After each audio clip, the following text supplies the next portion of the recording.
আসসালামু আলাইকুম প্রিয় বন্ধুরা। আমি একটা নতুন জায়গায় এসে পড়লাম। দেখুন, আমি নুনিয়াছড়া শুটকি মহলে কাছে আসছি। এই শুটকি মহলের আপনার আমার পিছনে দেখেন যে যেখানে শুটকি শুকানো হয়, এই ধরনের পাটার পরে শুটকি শুকানো হয়। এই দেখুন, এখান থেকে একেবারে পুরো বিশাল একটা শুটকির মহলের শুকানোর স্থান।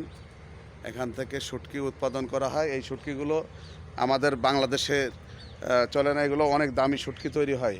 এখানে পোয়া মাছের যে শুটকি তৈরি হয়, এগুলো বিশ্বের অন্য অন্য দেশে এখান থেকে এক্সপোর্ট করা হয়।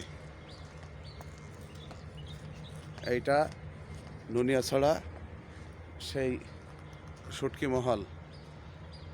আপনারা পাশে থাকুন। আবারও নতুন কোনো ভিডিওতে ইনশাআল্লাহ দেখা হবে আপনাদের সাথে।